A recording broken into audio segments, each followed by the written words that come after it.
to talk with Richard Williams, who joins us here in studio. Hello. Hello, Pierce. How you doing? I'm doing okay. I How want are to you thank you doing? so much for having me here. Well, it's nice to have you here in To be Toronto. on your show is to become a big timer. Now I feel like a big timer. Forget that. I think you were a big time before you landed Yeah, here. yeah. I want to first just say congratulations on this book. And I want to ask you about your decision to tell your story now. Why did it feel like the right time? Actually, that's a great question. Serena had been pushing me to put my book out. My son had been pushing me to put my book out. And I thought it would be a great time to tell people about me because I think people had the wrong conception, idea about me. And I thought this would be a great time. And so about 2 years ago, we started putting the material back together to put it out. Okay, we'll talk about the views that people have about you and the misconceptions, as you say, in a bit. But I mean, you are famous in the tennis world. I can't think of a tennis parent that's more famous than you, and not just only because of your extraordinary daughters, but your own story, which is really where I want to begin our conversation. As I mentioned, you grew up poor, very poor, in Louisiana. You faced extreme violence and racism.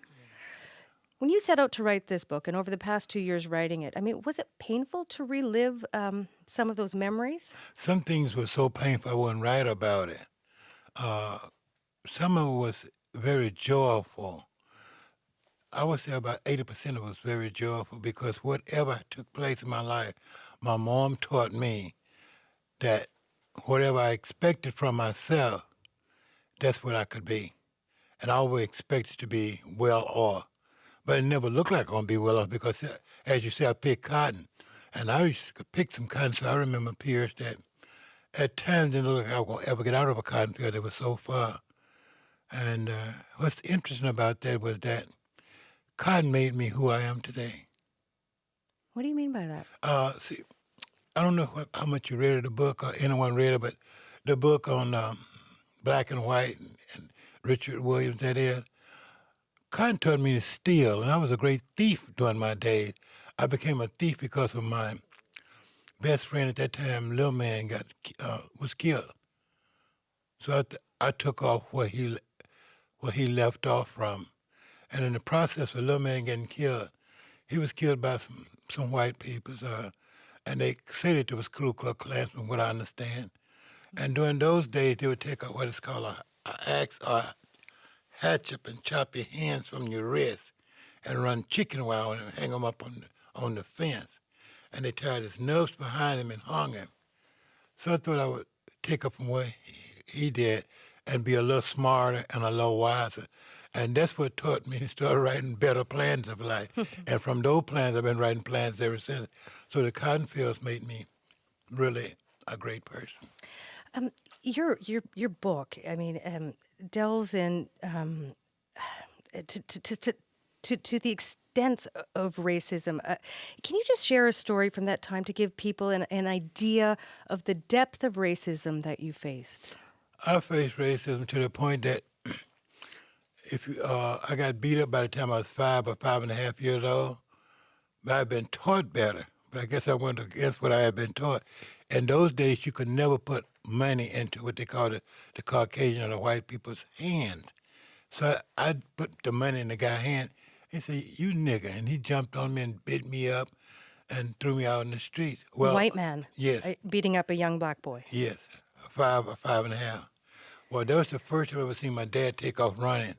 And I didn't know he could run so fast, but he left me there.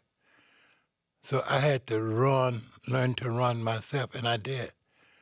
And so that was one of the episodes there that you might look at. And black people have always been a persona non grata, I think, in the South, especially South, where I came from. I was told once that the guy was picking cotton for Mr. Joseph.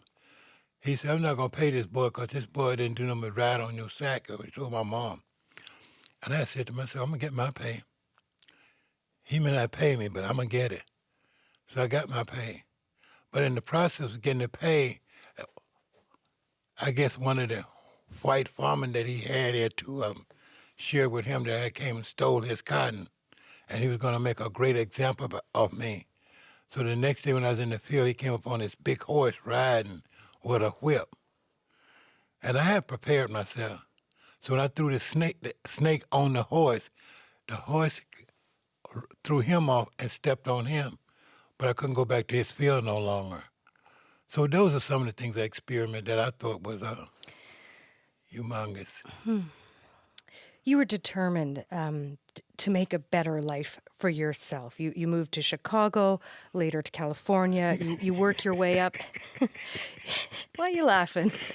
In Chicago, I wanted to go to Chicago so bad because I was so tired of being called names, jumped on, and having to run so fast, and sometimes, getting killed almost, and house set on fire. I thought I went to Chicago, it'd be different. And my mom told me, she said, son, I don't care where you go, it's going to be the same for you. You have to learn to expect things from yourself, not what people's going to do to you. And she taught me that I had to be rough, I had to be tough, and I had to be strong. Just no matter where you go, it's going to be the same. I couldn't see that. But when I went to Chicago, it was worse Chicago than Shreveport, Louisiana. And so that's why I was laughing. I never thought Chicago would be that way from the things I had been told about Chicago. So you moved to Chicago and then later to California. And all this time, you're working your way up in a number of jobs and businesses. And you talked about the wisdom that your mother passed on to you. Is that where your ambition and motivation and drive came from? Or where does that all come from in From you? my mom. My mom taught me that. She said, baby, we as women, sometimes we forget to think, or we just don't think. She said, but when we start thinking, we're the best thinkers in the world. It doesn't matter what problem we have, we're always able to think our way out of it. She said, always watch me and watch any woman see how they perform. And she's right. A woman can think their way out of anything. And that's what made me who I am today. It's because of my mom taught me about how women can think. And she said, now you stay a man now, because we had what we call sisters down there. I guess they call them something. Said, don't become that, but you just think like a woman. I guarantee you'll be ahead. And she was right. A woman can think so well until actually it's frightening. And so that's how I managed to be so successful, obeying my mom and watching other women. Your ambition for yourself and your family, I mean, you had such strong ambitions for your children. You write in your book that you had a plan to train your daughters, your two daughters, to be tennis stars even before Venus and Serena were born. And, I mean, where does that idea come from?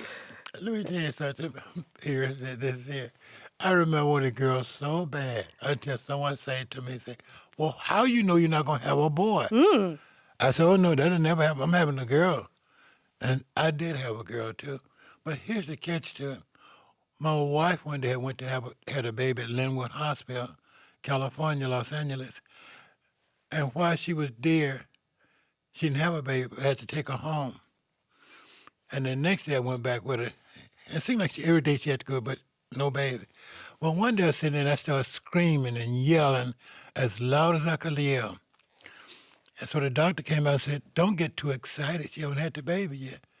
But I wasn't excited. I was scared simply because I realized I didn't want Venus to have the same problems that I had in the system there in America. So on the way home, my wife said, some fools out there yelling real loud. Did you see who it was? I wouldn't say anything. But I made myself a promise I'll never be afraid again.